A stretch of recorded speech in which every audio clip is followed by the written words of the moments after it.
7-year-old girl shows up alone in one of Manhattan's most intimidating offices, claiming to present her mother in a job interview. Everyone expects it to be just an innocent prank. But Inez carries with her more than crumpled papers and a simple dress. She carries a story of sacrifice, determination, and unconditional love that is about to completely disarm one of New York's coldest and most calculating businessmen. Richardson built his empire on the belief that only the strongest and most relentless survive in the business world. But when Earl stands in front of his mahogany desk and begins to speak about her mother with a devotion he has never witnessed, something deep in his icy heart starts to crack. What happens when pure honesty collides with decades of business cynicism, and a man who thought he had it all discovers he was completely empty inside? Hello, before we begin, please subscribe to the channel and leave a like. At the end, please rate the story. I will be happy to respond to you in the comments. Now, let's get to the story. The morning sun of November bathed the skyscrapers of Manhattan through the enormous windows of the 47th floor, where Marcus Richardson held his kingdom of glass and steel. The office corner, with its 300 square meters of pure luxury, perfectly mirrored the personality of its owner, impeccable, intimidating, and absolutely relentless.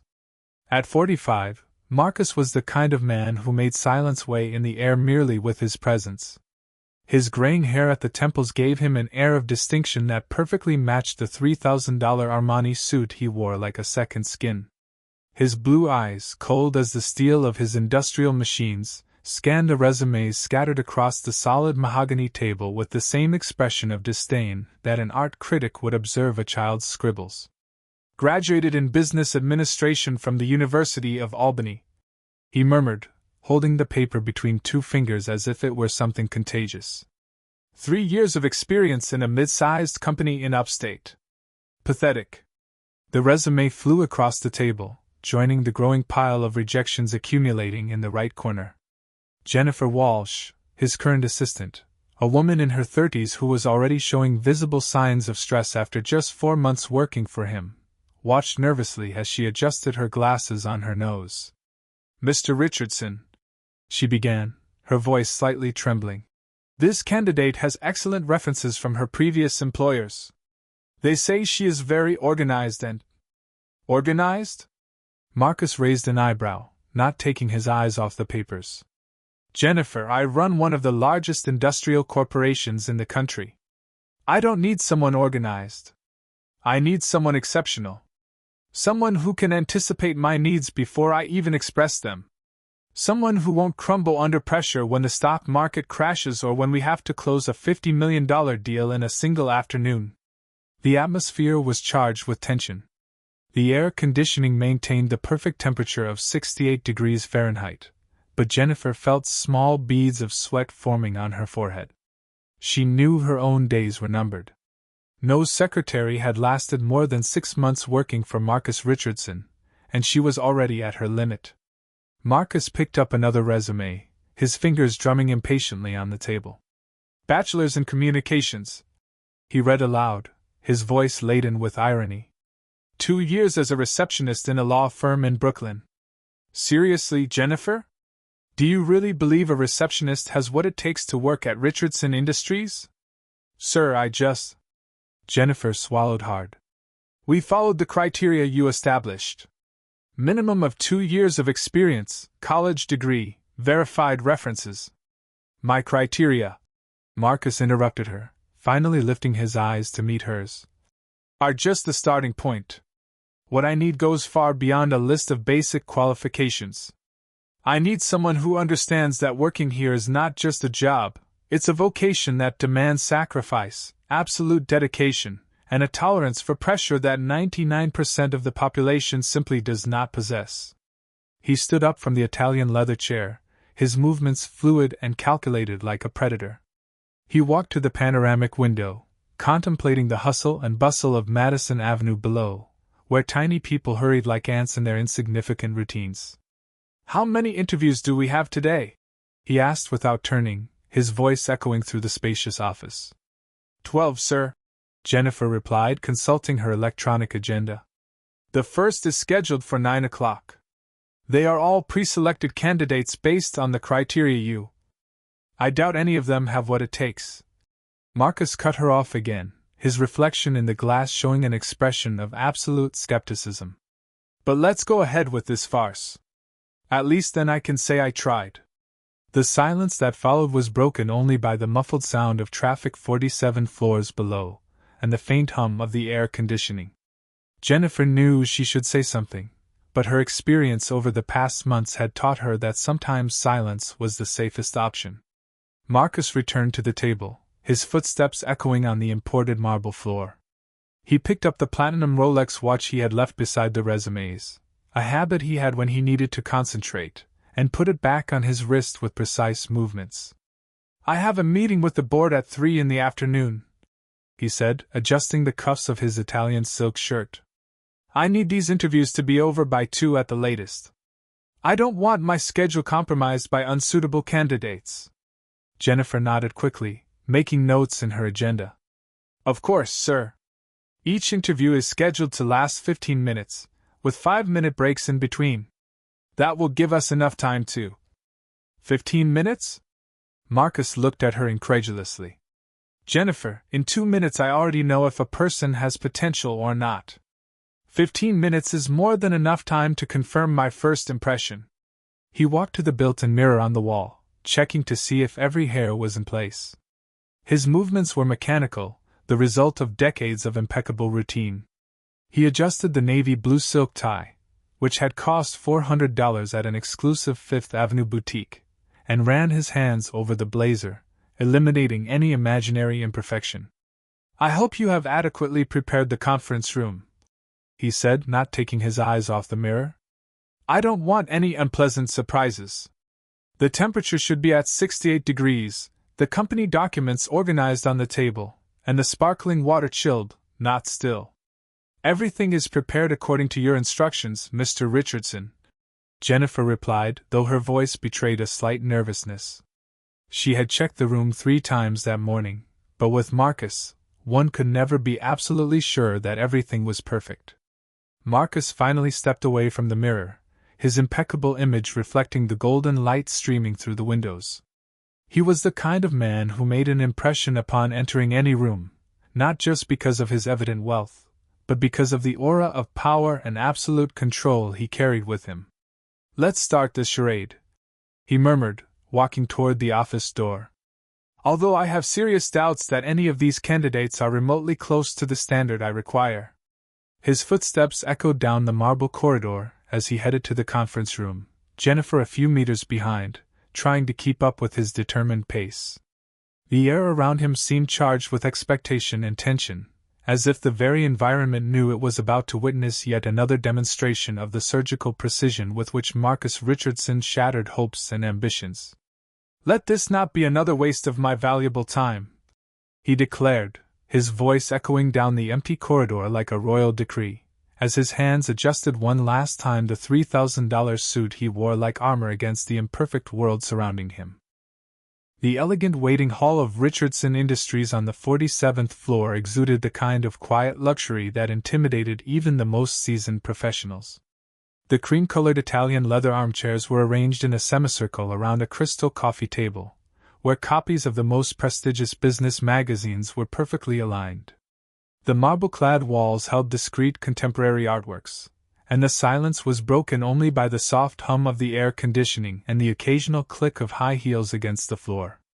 8 women occupied the armchairs, each wearing their best interview suit, with genuine leather portfolios balanced on their laps. The nervousness was almost palpable in the air, like an invisible cloud hovering over them all. Fingers drummed discreetly on the straps of bags, while others compulsively checked their phone screens, though none of them were truly paying attention to what they saw. Sarah Mitchell, a 29-year-old blonde in a charcoal gray and tailor suit, bit her lower lip as she mentally reviewed her prepared answers. Beside her, Diana Foster, an elegant 35-year-old brunette, checked for loose threads on her black blazer for the 10th time. The subtle aroma of expensive perfumes mingled in the air, creating a complex fragrance that spoke of aspirations and anxieties. "Next," Mrs. Henderson's voice echoed through the hall like a funeral bell. Margaret Henderson, a woman in her 50s with silver hair styled in an impeccable bun, was the guardian of that marble and glass realm. Her reading glasses hung from a gold chain, and her blue eyes observed every movement with the precision of a hawk.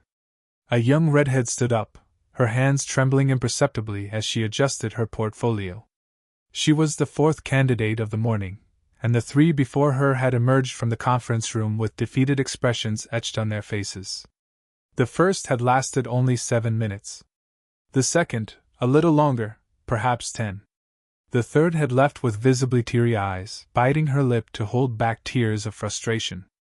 "Good luck," Diana whispered to the young woman heading to the conference room, though her own voice betrayed more apprehension than encouragement. The silence settled back in, heavy and suffocating. The ticking of the Swiss clock on the wall seemed amplified, each second dragging on like an eternity. Jennifer Walsh briefly appeared in the glass door of the conference room, her eyes meeting Mrs. Henderson's in a look that said it all, another candidate who did not meet Marcus Richardson's impossible standards. "My God!" murmured Amanda Silva, a young brunette gripping her portfolio tightly enough to turn her knuckles white. "How long is she going to take?" "Not long," replied Catherine Walsh, a 40-year-old woman in a navy suit radiating professional confidence, though her hands betrayed her own anxiety. "From what I've heard, Mr. Richardson knows in 2 minutes whether you're suitable or not." The comment sent a collective shiver through the candidates. Some began to review their notes one last time, while others closed their eyes, trying to concentrate. The air conditioning kept the temperature perfect, but sweat began to form tiny droplets on the foreheads of some women. 10 minutes later, the door opened, and the young redhead emerged, her upright posture from when she entered now replaced by slumped shoulders and hesitant steps. She did not look at any of the remaining candidates, heading straight for the elevator, as if she wanted to disappear from the face of the earth. "Next," Mrs. Henderson announced again, her voice maintaining the same professional tone, as if calling numbers in a lottery where all the prizes were consolation. Rebecca Davis, a 32-year-old woman in an elegant burgundy suit, took a deep breath and stood up. Her footsteps echoed through the marble hall as she approached what felt more like a courtroom than a job interview. The other candidates watched her with a mix of relief for not being her and compassion for the colleague about to face the dragon in its lair. Time seemed suspended. The distant hum of the city 47 floors below was just a whisper, muffled by the double-glazed windows. The remaining candidates shifted in their chairs, each lost in their own thoughts and fears. Some reviewed their resumes for the 1,000th time, while others simply stared into space, mentally preparing for what could be the opportunity of their lives or the most devastating professional rejection they had ever faced. The elevator at the end of the hallway emitted a soft ping, but no one paid attention. It was common for company employees to come and go throughout the day. The sound of the steel doors opening blended into the controlled tension that dominated the waiting hall. It was then that a small figure emerged from the elevator, her tiny steps dramatically contrasting with the click-clack of high heels that had echoed down the hallway all morning. Emma Martinez, just 7 years old, wore a simple pink dress with small white flowers embroidered on it, the kind of outfit a child would wear to school or the park, not to visit the office of one of the most powerful men in Manhattan. Her brown hair was tied in 2 braids that swayed gently as she walked with surprising determination for someone her age. In her small hands she carried some crumpled papers that looked like they had been folded and unfolded several times, as if they had been taken in and out of a pocket countless times. The contrast was shocking. While 8 adult women, dressed in their best professional attire and carrying leather portfolios that cost more than many people earned in a month, nervously awaited their chance to impress Marcus Richardson, a 7-year-old girl walked down the same hallway with a confidence none of the candidates could muster. Mrs. Henderson looked up from her documents when she noticed the small figure approaching her desk. Her eyebrows arched in surprise and confusion. In all her 15 years working for Richardson Industries, she had never seen a child on that floor, much less an unaccompanied child who obviously did not belong in that high-level business environment. The candidates also noticed the unusual presence. Some turned in their chairs, while others simply watched with wide eyes, all equally perplexed. The moment was so surreal that even the tension of waiting seemed to temporarily dissipate, replaced by a collective curiosity about what a child was doing there. Emma stopped in front of Mrs. Henderson's desk, her head barely reaching the height of the glass top. She looked up, her brown eyes shining with a mix of nervousness and determination. Her small hands clutched the crumpled papers against her chest, as if they were a precious treasure she needed to protect. The receptionist blinked several times, as if trying to process the unusual situation. In her mind, 1,000 questions formed. How had this child gotten there? Where were her parents? What did she want? How had she managed to get past the building's security? The waiting hall had become silent in a different way. It was no longer the tense silence of anxiety, but rather the silence of absolute surprise. All the women present, no matter how nervous they were about their own interviews, found themselves momentarily distracted by the presence of the little visitor. Emma took a deep breath, her small shoulders rising and falling with a sigh that seemed to carry much more weight than should fit in someone her age. She looked directly into Mrs. Henderson's eyes, preparing to speak, the determination on her small face dramatically contrasting with the corporate and intimidating environment surrounding her. Mrs. Henderson adjusted her glasses on her nose, leaning slightly forward in an attempt to better understand the extraordinary situation unfolding before her eyes. The child in front of her seemed so small and vulnerable, yet at the same time, there was something in her posture that radiated an almost adult determination. "Hello, dear," Mrs. Henderson said, her voice taking on a maternal tone she rarely used in that corporate environment. "Are you lost? Where are your parents?" Emma lifted her chin, her brown eyes shining with a seriousness that contrasted with her tender age. "I'm not lost, ma'am. I came for the interview." She paused, taking a deep breath before continuing, her words coming out in a careful rhythm, as if she had rehearsed the speech many times. "My mom, Sophia Martinez, couldn't come today because she's working a double shift at the restaurant. She couldn't find anyone to stay with me." The silence that followed was so deep that the distant sound of traffic below seemed amplified. The 8 candidates exchanged skeptical glances, their eyebrows arching in expressions that ranged from surprise to disbelief. Some leaned forward in their chairs, others whispered among themselves, all equally perplexed by the unusual situation. "What a strange thing," Amanda Silva murmured to Catherine Walsh, her voice low but audible in the silence of the hall. "How can a child come to a job interview? It must be some kind of joke," Catherine replied, shaking her head disapprovingly. "Or maybe the mother is using the child to elicit pity. I've seen that before." Diana Foster, sitting a little farther away, observed the scene with a more thoughtful expression. There was something in the child's sincerity that touched her, even though the situation was completely inappropriate for that professional environment. Mrs. Henderson blinked several times, trying to process the information. In her 15 years working for Richardson Industries, she had dealt with nervous candidates, overly confident candidates, candidates who arrived late, and even candidates who fainted from anxiety.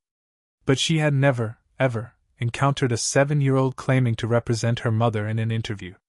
"Dear," she began, her voice gentle but firm, "children cannot participate in job interviews. That's not how things work. You need an adult with you, and your mother would need to be present in person." Emma clutched the crumpled papers against her chest, her eyes filling with tears she struggled to hold back. "But I promised her," she said, her voice trembling slightly. "Mommy has been working so hard to prepare for this interview. She stays up late every night studying about the company and practicing her answers." The sincerity in the child's voice silenced some of the candidates. Sarah Mitchell felt a tightness in her chest at the sight of the girl's determination, remembering her own daughter at home. Rebecca Davis, who had emerged from the conference room just 15 minutes earlier with a shattered ego, found herself momentarily distracted from her own disappointment. "She doesn't have another job right now," Emma continued, her voice gaining strength as she spoke. "The restaurant where she works might close next month, and she said this job could change our lives. She said if she could work for Mr. Richardson, we could move to a better apartment, and I could have my own room." The whispers among the candidates intensified. Some seemed genuinely touched by the child's story, while others maintained skeptical expressions, questioning the veracity of the situation. Listen, dear. Mrs. Henderson tried again, her voice softer. I understand that your mother wanted very much to come, but rules are rules. Mr. Richardson is a very busy man, and he only interviews qualified adult candidates. It can't be any different. Emma carefully unfolded the crumpled papers she was carrying, smoothing them out on the glass table with delicate movements. It was a handwritten resume in a neat script, with some words smudged by what appeared to be dried tears. The paper was simple, the kind you buy at any stationery store, but it was filled with love and hope. Here is Mommy's resume, Emma said, pushing the paper toward Mrs. Henderson. She wrote everything by herself because we don't have a computer at home. She has been a waitress for 8 years, and before that, she took care of elderly people. She is very organized and never arrives late. Never. Mrs. Henderson took the paper carefully, her eyes scanning the handwritten lines. Even through the simple handwriting, one could feel the effort and hope that had been put into each word. Sophia Martinez, 34 years old, single mother, experience in customer service and personal care, references available upon request. Mommy has been studying about the company every night, Emma continued, her voice taking on a growing urgency. She knows that Richardson Industries makes machines for factories, and that Mr. Richardson is very important. She said it would be the honor of her life to work for him. The candidates watched the scene with a mix of emotions. Some felt uncomfortable with the situation, while others seemed genuinely touched by the child's determination. The contrast was striking. While they had prepared with expensive outfits and professional portfolios, a 7-year-old was there with a handwritten resume and an unconditional love for her mother. Dear, Mrs. Henderson sighed, clearly moved but still bound by the rigid rules of the corporate environment. I really wish I could help, but this is impossible. Mr. Richardson has very specific standards and he won't. Please, Emma interrupted her, her big pleading eyes fixed on the receptionist's face. Can I just talk to the boss? Just for a minute? I promise I won't interrupt. I'll explain about Mommy and why she couldn't come. The child's determination was so pure and sincere that even the most skeptical candidates felt a pang in their hearts. There was something deeply touching about the way she defended her mother, the way she carried those crumpled papers as if they were documents of immeasurable value. My daughter, Mrs. Henderson began, her voice gentler than she had ever used in that office. Mr. Richardson is not the kind of person he doesn't have the patience to. Her words were abruptly interrupted by a deep, authoritative voice that echoed through the conference room, cutting through the glass walls like thunder. Next! The sound made all the candidates shrink slightly in their chairs. It was Marcus Richardson's voice, laden with impatience and authority, calling the next victim to his private tribunal. The timing could not have been more dramatic. Just as Emma was making her desperate plea to speak with the boss, Marcus Richardson's voice echoed through the hall, reminding everyone of his intimidating presence just a few meters away. Emma turned toward the voice, her eyes widening slightly. She showed no fear, only renewed determination, as if the sound of Marcus's voice was a sign that her destiny awaited her right there. Marcus Richardson was sitting in his imposing Italian leather chair, his fingers tapping impatiently on the polished surface of the mahogany table that dominated the conference room. The environment perfectly reflected his personality, minimalist, intimidating, and absolutely controlled. Floor-to-ceiling windows offered a panoramic view of Manhattan, but Marcus rarely noticed them. His attention was always focused on business, on the numbers, on the decisions that moved millions of dollars. The resume of the previous candidate was carelessly tossed on the table, marked with a large red X. Another disappointment. Another person who didn't understand that working for Richardson Industries meant absolute excellence, not mediocrity disguised as competence. He adjusted the cuff of his Egyptian cotton shirt, checked the gold Rolex adorning his wrist, and sighed in irritation. Fifth candidate of the morning, and so far none had lasted more than 10 minutes. His personal assistant, Jennifer Walsh, had promised that this selection would be different, that they would finally find someone capable of meeting the company's standards. Next! He shouted, his voice echoing through the room with absolute authority. Marcus expected to hear the familiar sound of high heels approaching, the subtle jingle of expensive jewelry, perhaps the whisper of a well-tailored suit. Instead, he heard something completely different: small, light footsteps, almost like the sound of a child running down the hallway at home. He lifted his eyes from the documents just as the door opened, and for a moment his mind simply refused to process what he saw. A small child, she couldn't be more than 7 years old, was standing in the doorway, her tiny shoulders raised in a touching attempt to appear professional. Marcus blinked once, then twice, as if expecting the vision to disappear. His mouth opened slightly, but no sound came out. It was as if his brain had frozen, unable to reconcile reality with his expectations.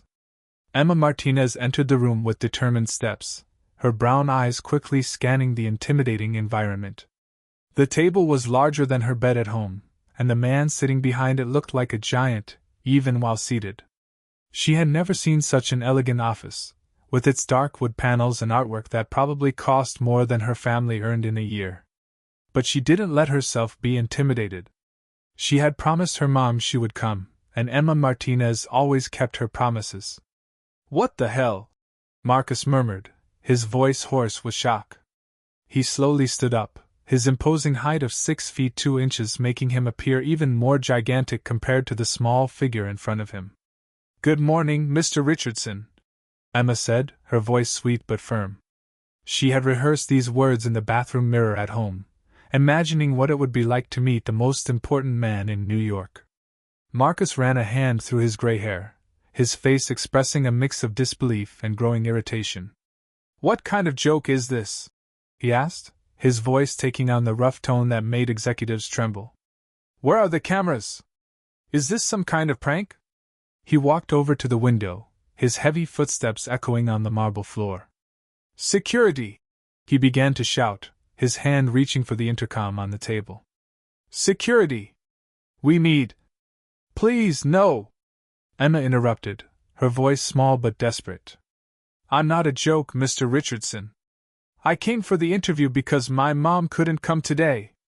Marcus paused mid-motion, his hand hovering over the intercom. There was something in the sincerity of the child's voice that made him hesitate.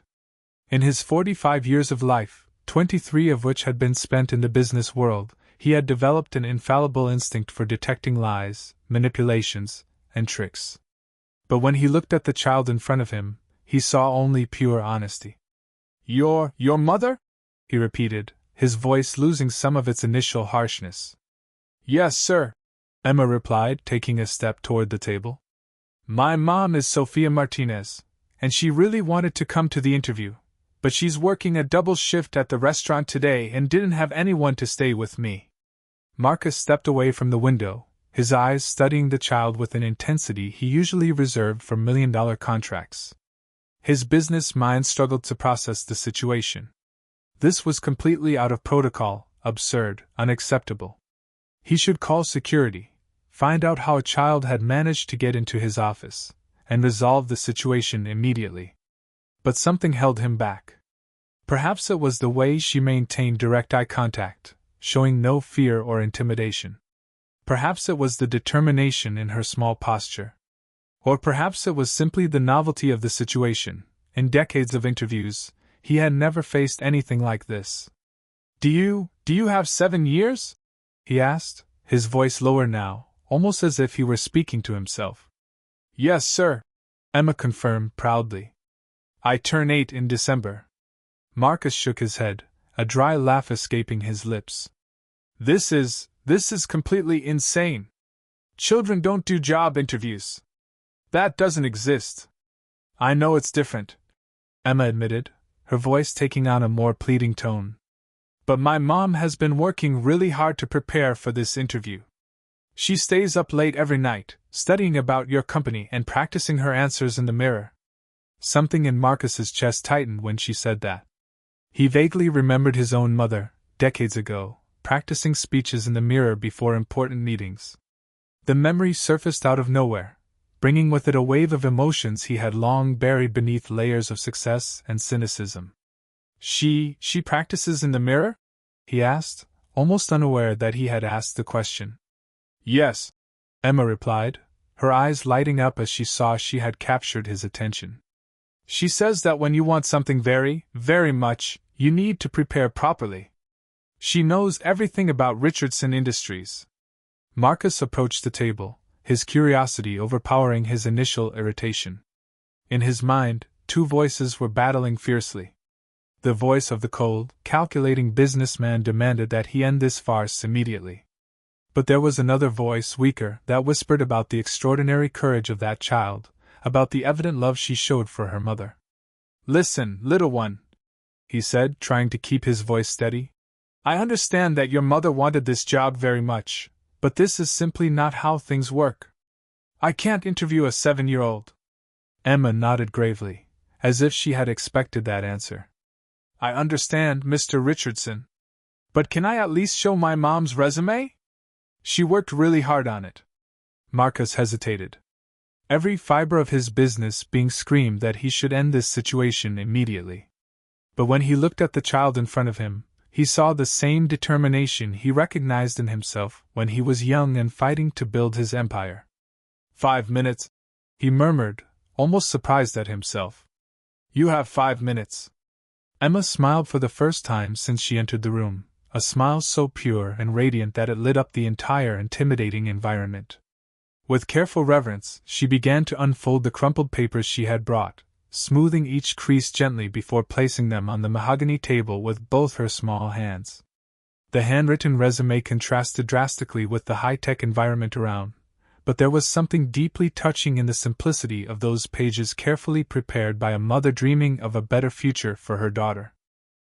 Marcus looked at the handwritten resume that now rested on his mahogany desk, the simple words contrasting sharply with the corporate documents that usually occupied that space. He could feel a subtle shift in the air of the room, as if the presence of that child had altered the very atmosphere of the environment. Emma took a deep breath, her small hands still resting on the edges of the paper. When she began to speak, her voice carried a purity that Marcus hadn't heard in decades, the absolute honesty of a child talking about the most important person in her life. My mommy works a lot, Mr. Richardson, Emma began, her eyes shining with genuine admiration. She works at the Martinez family diner during the day, serving sandwiches and coffee to people like you, important people who are in a hurry. Marcus leaned slightly forward, surprised by his own interest in the child's narrative. There was something mesmerizing about the way she spoke, without filters, without artifice, just pure love. She always keeps the table nice and clean and remembers how each customer likes their coffee. Emma continued, a small smile playing on her lips. Mr. Patterson always asks for black coffee with sugar, and Mrs. Williams likes a lot of cream. Mommy never forgets. Marcus felt a strange tightening in his chest as he imagined Sophia Martinez, a woman he had never seen, memorizing the customer's preferences with the same care he dedicated to the details of million-dollar contracts. And then, Emma went on, her voice taking on a softer tone. When the restaurant closes at 3 in the afternoon, she goes home, helps me with my homework, makes dinner for us both, and then goes to work cleaning offices at night. The room fell silent for a moment, only the distant sound of traffic breaking the stillness. Marcus processed the information, his mind automatically calculating the hours. A woman possibly working 16 hours a day, sleeping maybe 5 or 6 hours, and still finding time to help her daughter with homework. 2 jobs, he murmured, more to himself than to the child. Yes, sir, Emma confirmed, proud. But she doesn't stop there. 3 nights a week, she goes to community college to study English better. She wants to speak perfectly to get a good job like this. Marcus felt something constrict in his chest. He vaguely remembered hearing about night classes, about people who worked all day and still found energy to study. But that had always been an abstraction to him, numbers and demographic reports, not a lived reality of a real woman with a real daughter. When she comes home from college, Emma continued, her voice becoming more intimate, as if she were sharing a precious secret. She thinks I'm asleep, but sometimes I stay awake and watch her practicing typing on our old laptop. The image Emma painted was so vivid that Marcus could almost see it, a tired woman, hunched over an old computer, practicing skills he considered basic, struggling to improve her life and that of her daughter. He swallowed hard, feeling a strange and uncomfortable emotion growing in his chest. The laptop makes a lot of noise, Emma laughed softly. And some keys don't work right. But she practices anyway. She says that if you want something really badly, you have to work for it, even when it's hard. Marcus stepped away from the desk, walking to the window once more. Outside, Manhattan stretched before him like a chessboard, each building representing dreams, ambitions, and struggles he had long forgotten. When had it been the last time he had truly fought for something? When had it been the last time he had sacrificed sleep to achieve a goal? Mommy never complains, Emma continued, her voice following him across the room. Even when she's really tired, she always smiles at me. She says that when you love someone very, very much, it gives you the strength to do anything. Marcus closed his eyes for a moment, trying to push away the memories that the child's words were awakening. His own mother, working as a cleaner in commercial buildings to pay for his education. He had forgotten that, buried those memories under layers of success and status. She always finds time to help me with my homework, Emma went on, and Marcus could hear the absolute love in her voice.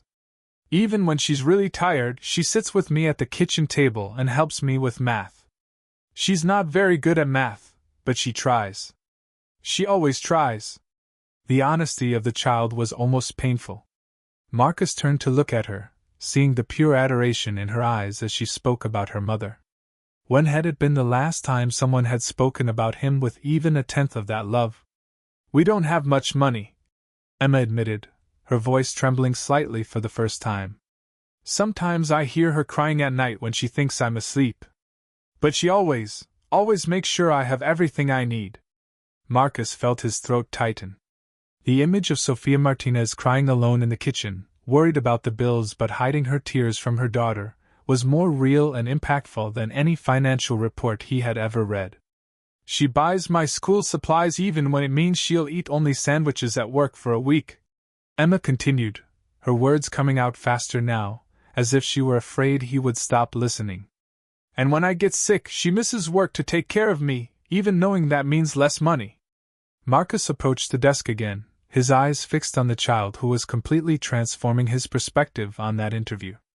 He could see tears glistening at the corners of Emma's eyes, but she continued speaking with determination.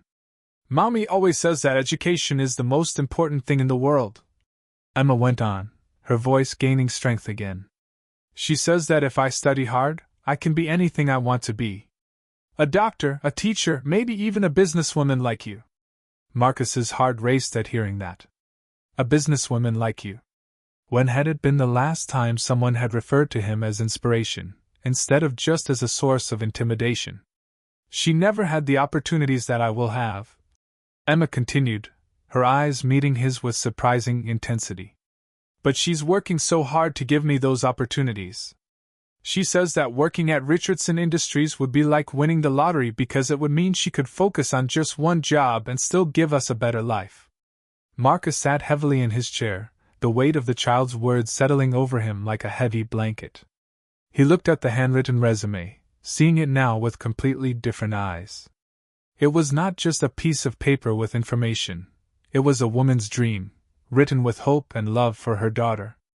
Emma straightened her shoulders, her small posture radiating pride and determination. Her next words came out with a conviction that made Marcus shiver. Mr. Richardson, my mom is the smartest and hardest working person I know. She may not have fancy degrees or expensive clothes, but she has something that I think is much more important. She has a big heart and never, ever gives up on anything. The silence that followed was deep and laden with emotion. Marcus looked at the child in front of him, seeing not just Emma Martinez, but also a reflection of himself decades ago, when he still believed that hard work and determination could move mountains. Marcus picked up the resume with hands that trembled almost imperceptibly, a sensation he hadn't experienced in years. The paper was slightly crumpled from Emma's small hands, but it had obviously been prepared with meticulous care. He could see where Sophia had erased and rewritten certain words, where she had consulted a dictionary or used correction fluid to make small corrections. Sophia Martinez was written in capital letters at the top of the page, the handwriting careful and determined. Marcus adjusted the reading glasses he rarely wore, feeling strangely reverent as he examined that document that represented much more than a simple job application. Objective: to work hard and grow with Richardson Industries while providing a good life for my daughter Emma, he read silently, noticing the small grammatical error but feeling the weight of sincerity behind the words. Emma watched anxiously as he read, her hands clasped in front of her body. "Mom wrote this 5 times, she said softly, until it was the way she wanted. Marcus continued reading, each line revealing a story of struggle and determination that he had never encountered in polished professional resumes. Immigration to United States, 2019 from Guadalajara, Mexico, he murmured, doing a quick mental calculation. 5 years. This woman had arrived in the country just 5 years ago, and had already built a life for herself and her daughter. She came here when I was 2 years old, Emma explained, proud. She says she wanted to give me opportunities she never had. She didn't know how to speak English at all, but she learned. Marcus felt a lump in his throat. He tried to imagine arriving in a foreign country with a 2-year-old child, not knowing the language, without connections, without resources. The courage required for such an undertaking was something he, with all his privileged education and family connections, had never needed to demonstrate. Work experience, he continued reading, Martinez Family Diner, server, 2020 present. Responsibilities, customer service, cash handling, inventory management, training new employees. She is the best waitress in the restaurant, Emma interrupted, her eyes shining.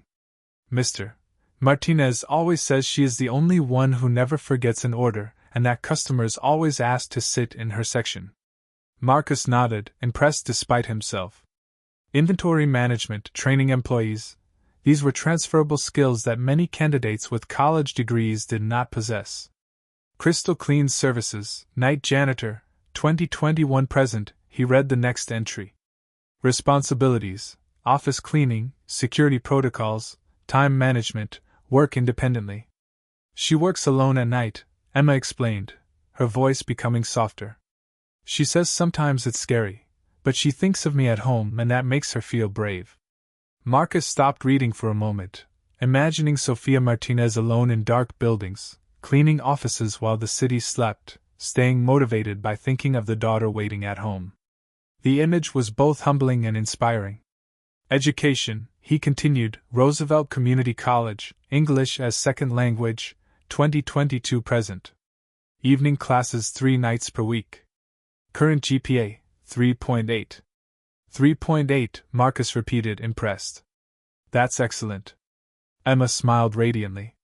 She studies a lot. She takes her books to work and reads during breaks. And she always reads to me out loud every night to practice. She says that way we both learn together. Marcus felt something shift in his chest. The image of Sophia reading to Emma every night, turning study time into moments of connection with her daughter, was deeply touching. He couldn't remember the last time he had dedicated real time to building personal relationships. Computer skills. Learning Microsoft Office at Roosevelt Public Library, he read, noticing another handwritten note in the margin. Emma shows me new things on the computer too. She goes to the library every week, Emma explained, practically radiating pride. She sets aside an hour on Tuesday after work to practice on the computer. And I always help her with the things I learn in computer school. Marcus realized he was witnessing something extraordinary. A woman who not only worked 2 jobs and attended college, but also found time to teach herself computer skills at the public library. The determination was almost supernatural. Languages, Spanish, native, English, advanced conversation, improving writing, he continued, admiring the honesty of the assessment. Many candidates exaggerated their skills, but Sophia had been completely honest about her limitations. She practices English with me every day, Emma said. She makes me speak only in English during dinner, and if I correct one of her words, she gives me a nickel. I've saved $2.40. Marcus almost smiled, imagining the two sitting at the kitchen table, Sophia offering nickels to her daughter for grammar corrections. It was a more creative educational approach than many corporate programs he had funded. Personal references, he read the final section. Available upon request. Character references from fellow students, employers, and neighbors who know my dedication and work ethic. Marcus placed the resume on the table, his hands resting on the paper.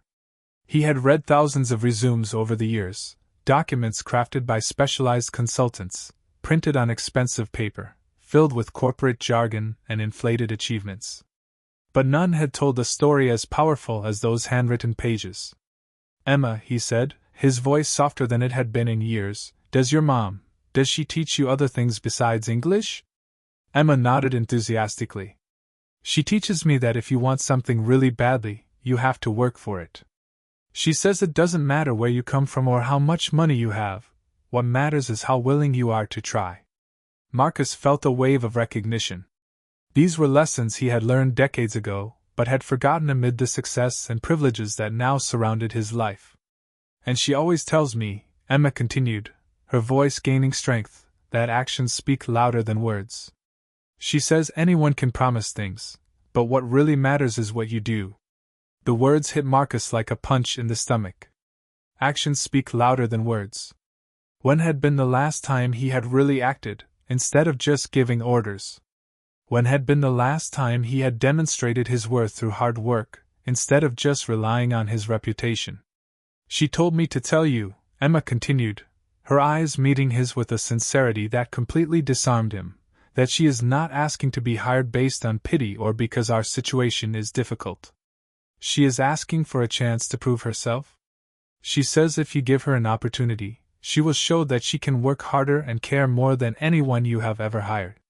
Marcus was silent for a long moment, looking at the child in front of him and then at the resume that represented years of struggle, determination, and sacrifice. He had built his empire on the belief that hard work and determination were the foundations of success. But when had been the last time he had encountered someone who truly embodied those values? Mom always says that hopes are important, Emma concluded, her voice laden with a wisdom that seemed far beyond her 7 years, but that hopes without actions are just dreams. She is ready to work, Mr. Richardson. She just needs a chance to show you that she deserves it. Marcus remained still for a long moment, Emma's words echoing in his mind like the bells of a distant church. He looked at the resume again, then at the child who had just turned his world upside down with her pure honesty and unwavering love for her mother. In 43 years of life, 30 of which were dedicated to business, Marcus had never felt anything like this. It was as if a part of himself that had been buried under layers of corporate success and cynicism had suddenly been unearthed. He could feel his own breath, deeper and more conscious than it had been in years. Emma, he finally said, his voice laden with an emotion he couldn't fully identify. I want to meet your mother. Emma's eyes widened, a mix of hope and nervousness crossing her small face. You want to interview her? Marcus shook his head slowly, a genuine smile, something his employees hadn't seen in years, appearing on his lips. No, dear. Not an interview. I've already decided to hire her. The silence that followed was broken only by the distant sound of traffic and the almost imperceptible hum of the air conditioning. Emma stood completely still, as if she couldn't process what she had just heard. You're going to give Mommy the job? She whispered, her voice trembling. Yes, Marcus replied, and upon saying the word, he felt a lightness in his chest that he hadn't experienced in decades. Your mother is going to work here at Richardson Industries. Emma burst into tears, not of sadness, but of a joy so pure and intense that Marcus felt his own eyes welling up. The child jumped out of her chair and, for a moment, it seemed she would run to him, but she held back, covering her face with her small hands. Mommy won't believe it! She sobbed through tears of happiness. She'll be so happy she'll cry. She always cries when she's really happy. Marcus felt something stirring deep in his chest. When had it been the last time he had caused tears of joy in someone? When had it been the last time his decisions had meant hope instead of just numbers on a balance sheet? Where is your mother working now? He asked, already getting up and walking to the intercom on the desk. At the Martinez family diner, Emma replied, wiping her eyes but still radiating happiness. On Cherry Street, near the bridge. Marcus pressed the intercom button.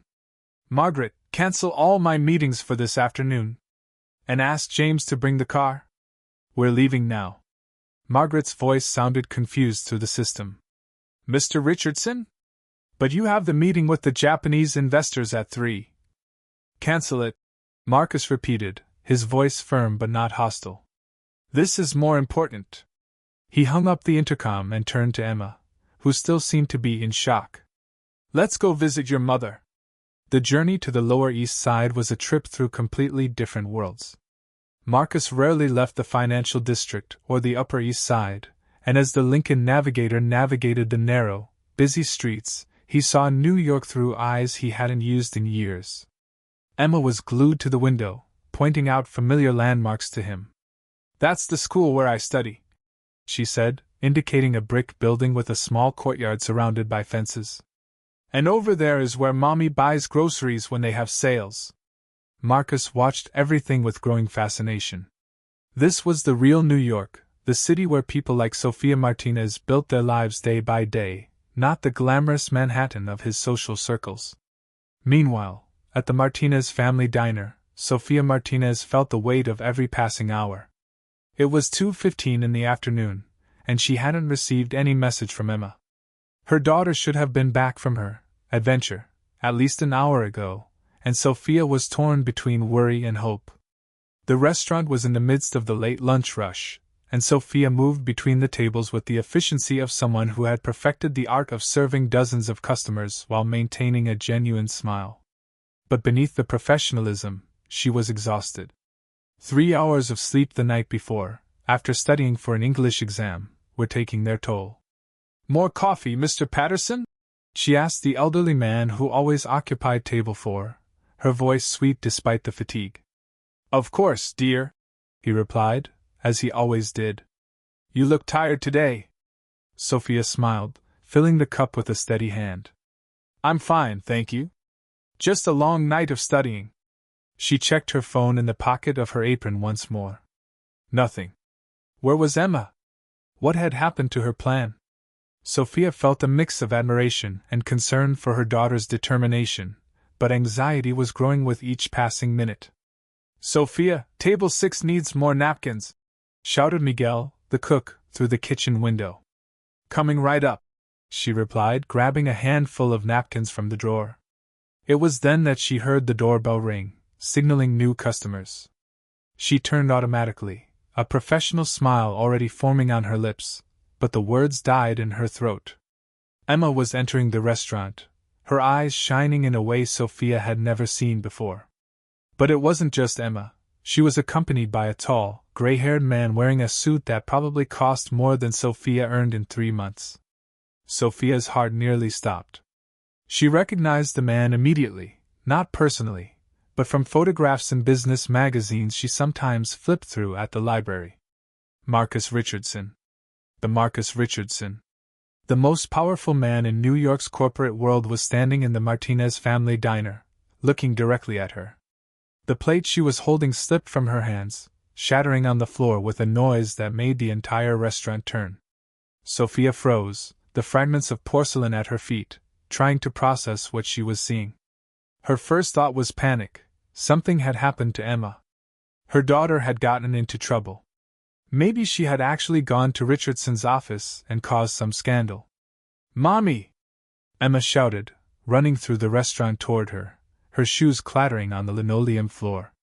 Sophia instinctively crouched down, her arms opening to embrace her daughter, but her eyes remained fixed on Marcus Richardson, who was slowly walking toward her, his expression unreadable. Emma, what did you do? Sophia whispered in Spanish, her voice trembling with fear and confusion. Mommy, Mommy! Emma exclaimed, her eyes shining with a joy that seemed to radiate from her like sunlight. I did it! I got the job for you! Sophia felt the world spin around her. The voices of the other customers, the noise of the kitchen, the sound of traffic outside, all merged into a distant hum. She looked at her daughter in her arms, then at Marcus Richardson, who had stopped a few feet away, and tried to find the words. "Emma," she whispered. "What are you saying?" "Mommy," Emma said, her voice clear and full of pride. "Mr. Richardson is going to give you the job at Richardson Industries. You got it, Mommy! You got it!" Sophia remained frozen, still holding Emma in her arms, as Marcus Richardson approached slowly. She could feel the eyes of all the restaurant's customers and staff on her, and the feeling of exposure was almost unbearable. Her hands trembled visibly, and she could feel the heat rising from her neck to her cheeks. "Mr. Richardson," she began, her voice barely escaping as a hoarse whisper. I'm so sorry. My daughter, she shouldn't have, please forgive me." The words tumbled out, mixed with an English that suddenly seemed to have completely abandoned her mind. Sophia felt as if she were having a nightmare, where all her worst anxieties about her situation materialized in front of dozens of witnesses. "Mrs. Martinez," Marcus said gently, extending a hand in a gesture of calm. "Please don't apologize." Sophia blinked, surprised by the kindness in his voice. She had expected irritation, perhaps even anger for being disturbed. But there was something in his expression that she couldn't identify, something that seemed almost respectful. "I came here," Marcus continued, his voice clear enough to be heard only by her and Emma, "because your daughter just gave me the most impressive interview I have ever witnessed in my career." Sophia furrowed her brow, confusion written in every line of her face. "Interview? I don't understand." "Emma didn't just give a presentation about you," Marcus explained, his eyes moving between mother and daughter. "She showed me who you really are. Your dedication, your strength, your character.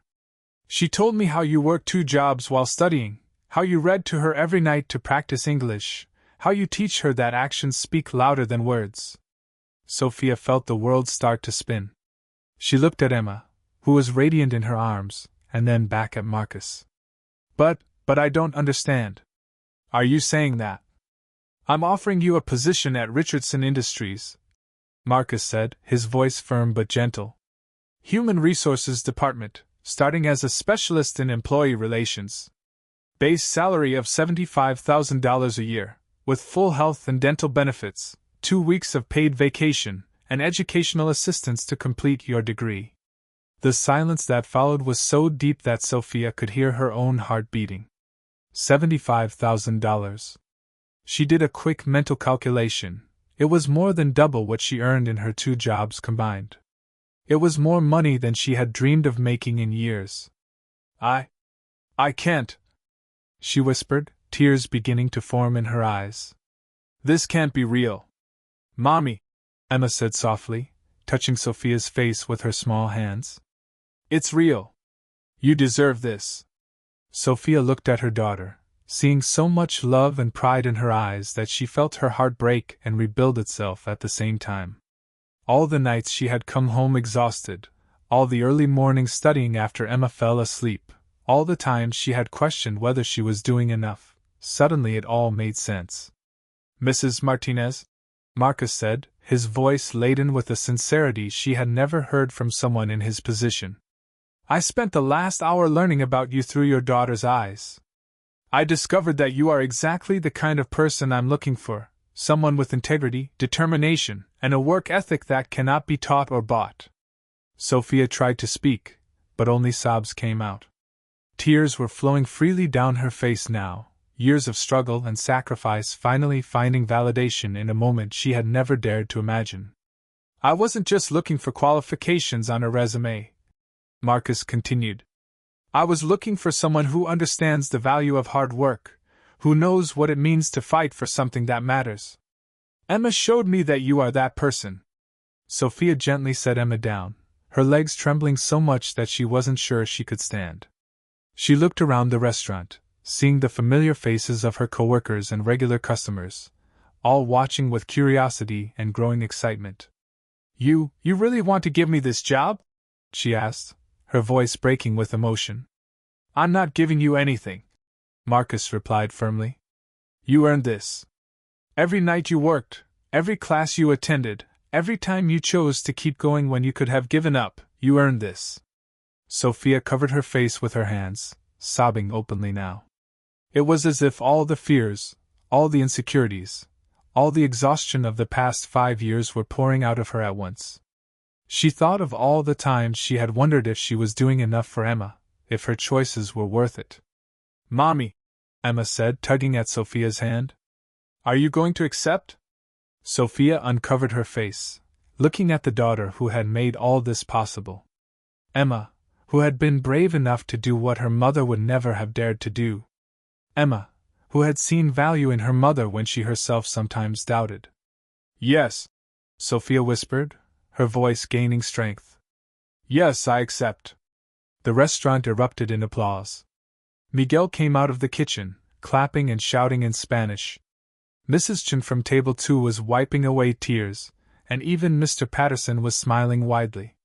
Sophia bent down and pulled Emma into a hug that seemed to contain all the years of struggle, all the nights of studying, all the mornings she had gotten up determined to create a better future for the two of them. "You did this, mi amor," she whispered in Emma's ear. "You made this happen." "We did this, Mommy," Emma replied, her own tears mingling with Sophia's. "We both did this." Marcus watched the scene, feeling something he hadn't experienced in years, the deep satisfaction of knowing he had done the right thing. Not for strategy, not for appearance, but simply because it was right. "Welcome to Richardson Industries, Sophia," he said, extending his hand. "I look forward to working with you." Sophia stood up, still holding Emma, and shook Marcus's hand firmly. "Thank you, Mr. Richardson. I promise you won't regret it." "I already know I won't," Marcus replied, and for the first time in years, he truly believed his own words. The October sun filtered through the windows of the 32nd floor of Richardson Industries, creating golden patterns on the slate-gray carpet. Sophia Martinez adjusted the phone headset and quickly checked the 3 monitors on her desk, a transformation that still surprised her every morning when she arrived at work.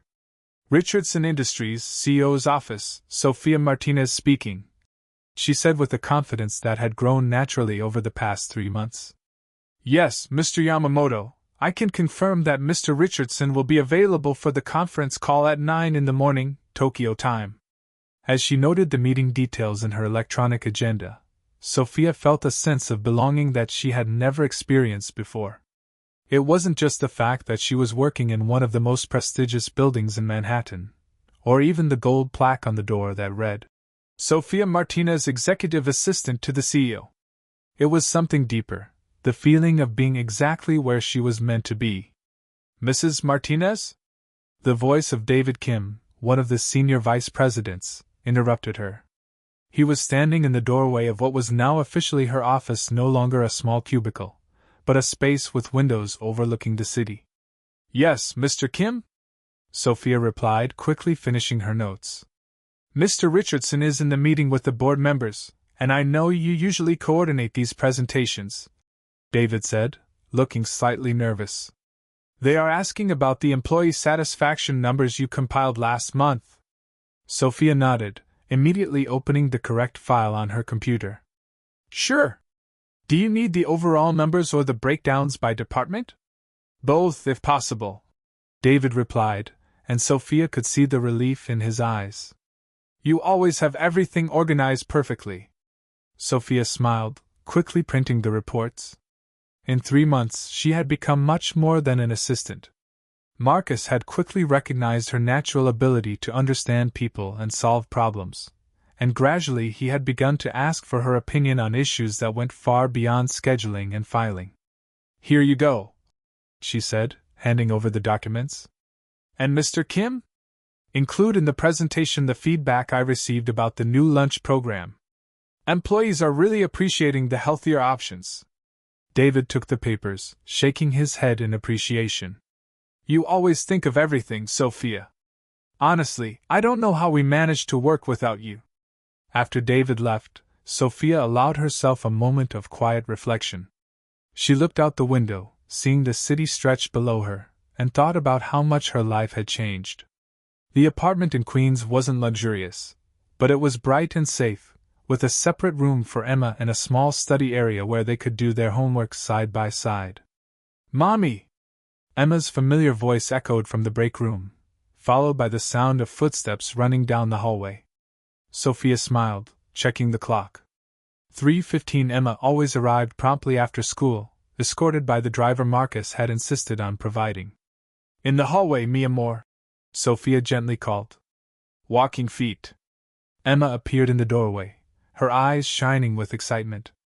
She was wearing the uniform of St. Catherine's Academy, the private school where she was now enrolled, and carrying a backpack that seemed lighter than the one she used to carry at public school. Mom, guess what happened today? Emma exclaimed, but kept her voice low as Sophia had taught her. Tell me, Sophia replied, opening her arms for a quick hug. Mrs. Wilson said my essay on my hero was the best in the class, Emma said, practically bouncing with pride. And I wrote about you. Sophia felt her heart swell with warmth. About me? What did you write? I wrote about how you are brave and strong, and how you never gave up even when things were hard, Emma explained. And about how you always believed that things could get better. Oh, sweetheart, Sophia whispered, pulling Emma closer. You are my hero too, you know that? Sophia? Marcus's voice sounded behind them, and they both turned to see him standing in the doorway, loosening his tie after the long meeting. Mr. Richardson, Sophia said, automatically straightening. How was the meeting? Excellent, thanks to your reports, Marcus replied, but his attention was focused on Emma. And how was school today, Emma? Great, Emma replied enthusiastically. I'm learning French now, and we're going to do a science fair project about renewable energy. Marcus smiled, an expression that his employees had noticed appeared much more frequently in recent months. That sounds fascinating. Maybe you can show me your project when it's ready. Really? Emma asked, her eyes lighting up. Absolutely, Marcus replied, then turned to Sophia. Actually, I wanted to talk to you about something. Sophia felt a small wave of nervousness, but Marcus raised his hand reassuringly. Nothing to worry about. Actually, it's good news. The board was extremely impressed with your work on the employee satisfaction initiatives. They want to offer you a permanent position as Director of Human Resources. Sophia felt her breath catch. Director? But I've only been here 3 months. And in 3 months you have completely transformed how our employees view this company, Marcus said firmly. Turnover is down 30%, productivity is up, and for the first time in years, people actually seem happy to work here. Sophia looked down at Emma, who was beaming with pride, then back at Marcus. I don't know what to say. Say yes, Emma whispered loudly, making both adults laugh. The position comes with a significant salary increase, Marcus continued. 90,000 per year, plus bonus potential. And of course, you'll have your own team. Sophia felt tears forming in her eyes. Mr. Richardson, yes. Yes, I accept. Wonderful, Marcus said, checking his watch. But we can discuss details tomorrow. Right now, it's 5 o'clock, which means family time. This was another change Sophia still marveled at. Marcus had instituted a policy that encouraged employees to leave promptly at 5 p.m., something that would have been unthinkable in the old Richardson Industries. Actually, Marcus continued, I was wondering if you two would like to join me for dinner tonight. There's a new Italian place in the village that I've been wanting to try. Sophia and Emma exchanged glances. We'd love to, Sophia said. But only if you let us pay our share. Marcus laughed. Sophia, you just accepted a promotion. Dinner is on me. As they gathered their things, Sophia reflected on how much had changed. Not just in her career or their living situation, but in Emma's confidence, in their relationship, and even in Marcus himself. The cold, intimidating businessman she had feared 3 months ago had revealed himself to be someone capable of great kindness and genuine care. Ready, ladies? Marcus asked, holding the elevator door open. Ready, Sophia and Emma said in unison. As the elevator descended, Sophia caught their reflection in the polished doors. A professional woman in a tailored suit, standing confidently next to her daughter and her boss, her friend. 3 months ago, she could never have imagined this scene. "Mommy," Emma whispered, "are you happy?" Sophia looked down at her daughter, then at Marcus, who was smiling as he watched the floor numbers descend. "Yes, mi amor," she whispered back. "I'm very happy." And as the elevator doors opened to reveal the bustling lobby of Richardson Industries, Sophia Martinez knew that this was just the beginning of their new life together.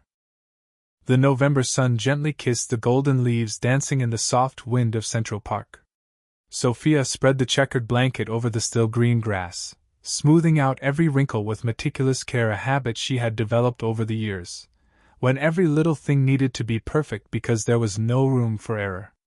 "This is perfect, Mommy," Emma said, running in circles around the blanket, her arms outstretched like an airplane. "I can see the lake from here." Sophia sat on the blanket, watching her daughter play with a freedom she hadn't seen in years. There was no rush today. There was no schedule to keep, no second job waiting, no stack of books to study until the early hours of the morning.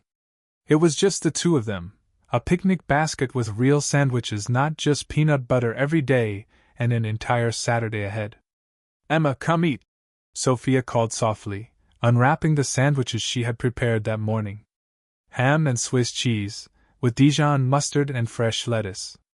Small luxuries that still made her feel a bit guilty for spending the extra money. Emma flopped down on the blanket next to her mother, her eyes shining with an energy Sophia had forgotten existed. "Mommy, do you remember when we used to come to the park, but you were always worried about something?" Sophia stopped opening the container of grapes, a wave of emotion rising in her throat. "Yes, mi amor. I remember.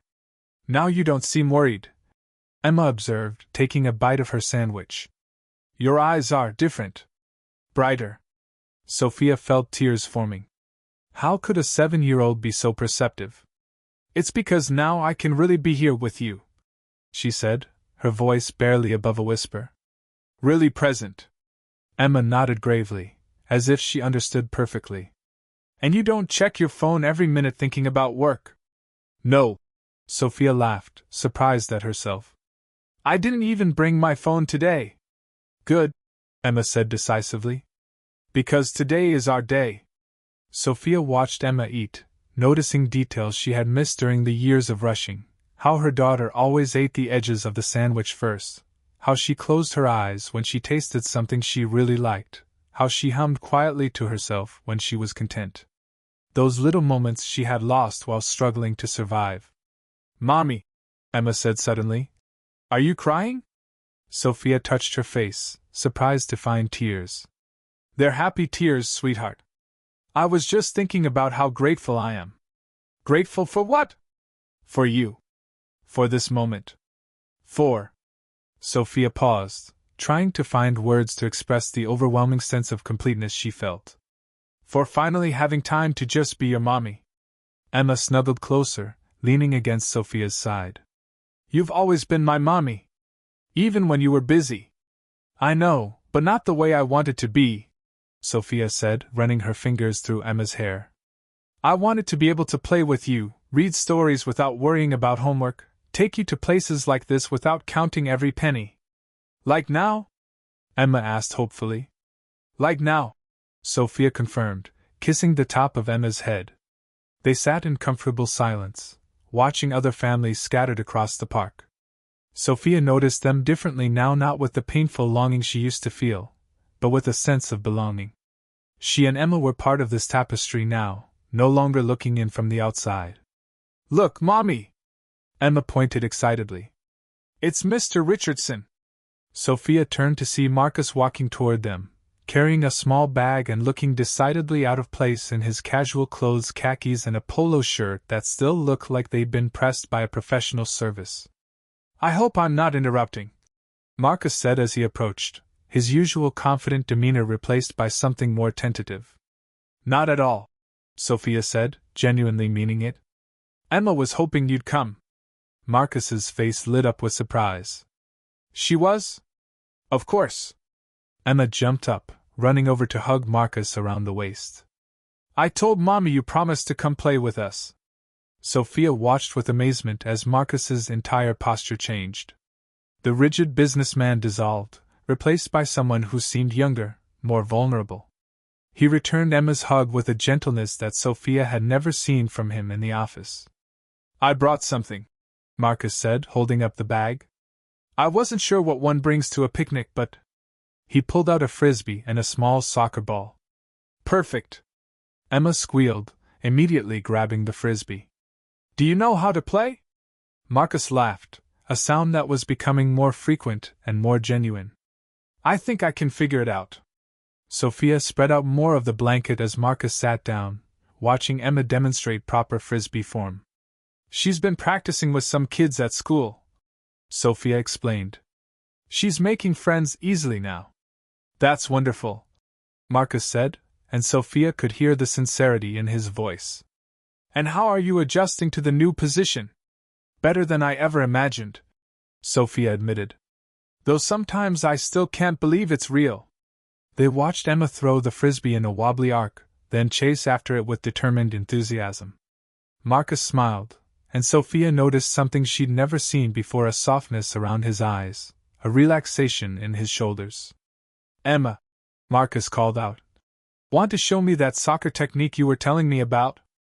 Emma's face lit up as she abandoned the frisbee and ran to get the ball. "My friend Jessica taught me this cool move." As Emma demonstrated her moves, frequently tripping over her own feet but laughing each time, Marcus turned to Sophia. "You know, 3 months ago, I wouldn't have understood any of this." "What do you mean?" Marcus gestured toward Emma, who was now trying to balance the ball on her head. "This family joy that doesn't come from quarterly reports or profit margins." He paused, seemingly lost in thought. "I spent so many years thinking success was about accumulating wealth, about dominance in the market. But watching you two—" His voice trailed off as Emma successfully kicked the ball in a perfect arc, cheering for herself. Marcus broke into applause, and Emma beamed with pride. "She taught me something no business school ever could," Marcus continued quietly. "That day in the restaurant, when she stood up for you, she wasn't thinking about strategy or personal gain. She was thinking about love, about family, about what really matters." Sophia felt her heart swell. "She's always been wise beyond her years." "She changed my life," Marcus said simply. "Both of you did. I had everything I thought I wanted, but I was—" He struggled for the words. "I was empty. Isolated. I didn't realize how lonely I was until I saw what you two had together." Emma ran back to them, slightly out of breath.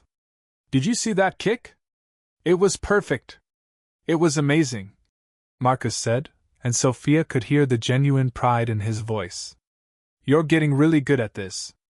Emma plopped down between them, leaning against Sophia while keeping her eyes on Marcus. "Mr. Richardson, do you have kids?" Marcus's expression grew thoughtful. "No, I don't. I was always too busy with work." "That's sad," Emma said with the blunt honesty of childhood. "Kids are the best part." "I'm beginning to understand that," Marcus said, his voice soft. Emma suddenly sat up straighter, as if struck by an idea. "Maybe you could be like a special uncle." Sophia felt her cheeks warm. "Emma, that's not—" "Actually," Marcus interrupted gently, "I'd be honored to be your special uncle, Emma. If that's okay with your mom." Sophia looked at him, seeing something in his eyes that she was just beginning to recognize: hope. Not the aggressive hope of a businessman seeking a deal, but the vulnerable hope of someone who had discovered something precious and was afraid it might disappear. "I think," Sophia said carefully, "that would be very nice." Emma let out a whoop of joy and threw her arms around both of them simultaneously, creating an awkward but heartwarming group hug. "Now I have a mommy and a special uncle." Marcus closed his eyes, and Sophia could see him trying to process the emotion. When he opened them again, there were tears that he didn't try to hide. "You know what this means," Emma continued, oblivious to the profound moment happening around her. "Now Mommy has time to play with me, and you can play with us too." Sophia felt her own tears starting again. "Yes, mi amor. Now Mommy has time to play with you. As they sat there, the three of them, Sophia realized that she was witnessing something miraculous. Not just her own transformation from struggling single mother to successful professional, but Marcus's transformation from isolated businessman to someone capable of love and connection. Marcus looked at Emma, who was now humming contentedly as she arranged fallen leaves and patterns on the blanket, and whispered so quietly that Sophia almost didn't hear him. This little girl taught me what no diploma ever could. If you enjoyed this story, subscribe to the channel and leave a like. These other stories will also move you. Click to keep watching.